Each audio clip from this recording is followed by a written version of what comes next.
حضور صلی اللہ علیہ وسلم کو لٹایا, چادر ڈالی, اب میں اکیلی سوچتی رہی کہ میں کیا کروں. یہ میں عائشہ فرماتی تھی میں کیا کروں. تو اچانک مجھے مسجد نبوی سے کچھ بولنے کی آواز آئی, دیکھو لوگ ہیں. تو میں نے دروازے پر زور زور سے کھٹکھٹایا. جب لوگوں نے سنا کہ عائشہ دروازہ کھٹکھٹا رہی ہیں تو لوگ بھاگے بھاگے آئے. انہیں لوگوں میں حضرت عمر بھی تھے. حضرت عمر نے پوچھا عائشہ کچھ کہنا چاہتی ہو؟ تو ماں عائشہ نے کہا تمہارے نبی کی طبیعت خراب ہو رہی ہے, تم اندر آ کے دیکھو, میں برقعے کے ساتھ پردے کے ساتھ بقی کی طرف منہ کر کے کھڑی ہوں, تم دیکھ لو کہ تمہارے نبی کو کیا ہو رہا ہے. تو حضرت عمر نے کہا کہ ٹھیک ہے. اب اکیلے حضرت عمر داخل ہو گئے. ماں عائشہ پردے کے ساتھ بقی کی طرف کھڑی ہو گئی. جب حضرت عمر آئے تو مغیرہ بن شعبہ نے اجازت چاہی کہ امی میں بھی آ جاؤں. تو ماں عائشہ نے اشارے سے کہا کہ ہاں تم بھی آ جاؤ. اب یہ دو ہو گئے, حضرت عمر, مغیرہ بن شعبہ, اور ماں عائشہ جو ہے وہ بقی کی طرف منہ کر کے کھڑی ہیں. روایتوں میں یہ لکھا ہے کہ حضرت عمر نے جو دیکھا حضور صلی اللہ علیہ وسلم کو, تو حضرت عمر جو ہے غور سے دیکھتے رہے, کبھی ہاتھ دیکھتے رہے, کبھی پاؤں دیکھتے رہے, کبھی آنکھیں دیکھتے رہے, مغیرہ بن شعبہ بھی دیکھتے رہے. جب نکلنے لگے تو حضرت عائشہ نے کہا کیا خبر ہے, تمہارے نبی کا کیا حال ہے یہ تو بتاؤ. تو حضرت عمر نے جواب دیا کہ عائشہ گھبرانے کی بات نہیں, لیکن طبیعت زیادہ خراب ہے, بہت زبردست غنودگی ہے, اور گھبرانے کی بات نہیں, تھوڑی دیر میں طبیعت سنبھل جائے گی. یہ کہہ کر حضرت عمر نکل گئے, مغیرہ بن شعبہ بھی نکل گئے, اور میں حیران میں کیا کروں. اچھا جب باہر نکلے تو وہاں صحابہ کی بھیڑ تھی مسجد نبوی میں. تو سب نے پوچھا بھی کیا حال ہے حضور کا, حضور صلی اللہ علیہ وسلم کا کیا حال ہے.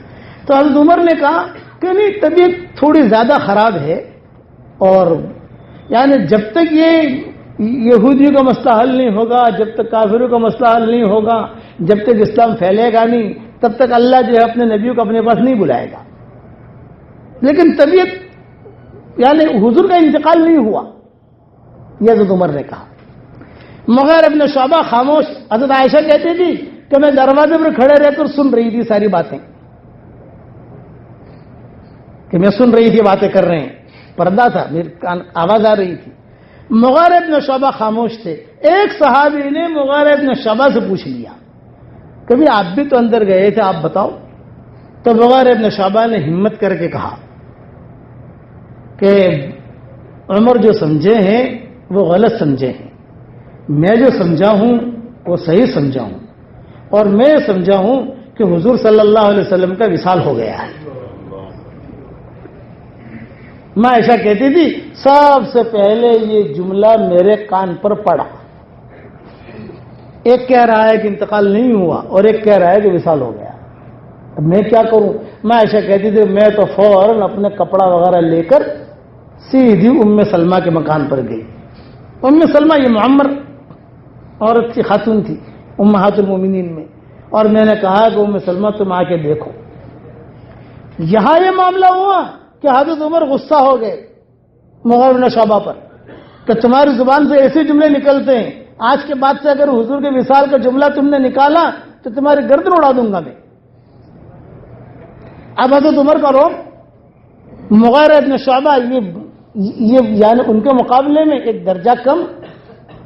تو مغیرہ بن شعبہ خاموش ہو گئے. پورے مدینہ میں بات پھیلی. بعض یہ کہنے لگے کہ بھئی انتقال ہو گیا, بعض کہنے لگے کہ انتقال نہیں ہوا. ام سلمہ آئی. ام سلمہ نے آ کر جب دیکھا تو ام سلمہ نے حضرت عائشہ سے کہا کہ میں نے ابو سلمہ کا انتقال کا منظر دیکھا ہے, اور یہ حضور صلی اللہ علیہ وسلم تو دنیا سے رخصت ہو گئے ہیں. مائیں سب الگ ہو گئی دوسرے کمروں میں. اب کون فیصلہ کرے. اکیلے ہیں حضور صلی اللہ علیہ وسلم کمرے میں, اور سارے صحابہ مسجد میں, مائیں دوسرے کمروں میں. تو حضرت عمر نے کہا کہ ایک کام کرو, ابو بکر کو بلاؤ. چنانچہ روایت میں یہ ہے کہ صدیق اکبر رضی اللہ تعالی عنہ کو بلایا گیا.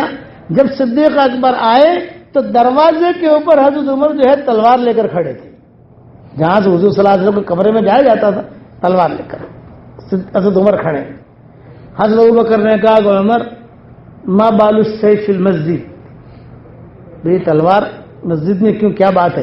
تو حضرت عمر نے اپنے غصے میں کہا کہ کچھ لوگ ہیں جو حضور صلی اللہ علیہ وسلم کے انتقال کی خبر کی باتیں کرتے ہیں اور مجھے بالکل پسند نہیں ہے کہ حضور کے انتقال کی کوئی بات کرے, اس لیے میں یہاں کھڑا ہوں کہ جس کے زبان سے جملہ نکلے گا کہ حضور کا وصال ہو گیا وہ اپنا وصال سمجھ لے,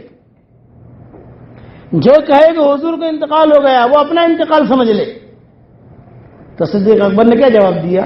صدیق اکبر نے کہا کہ عمر جذبات میں نہیں آتے, جذبات میں نہیں آتے, میں داخل ہوتا ہوں. تو حضرت عمر ہٹ گئے, صدیق اکبر داخل ہوئے.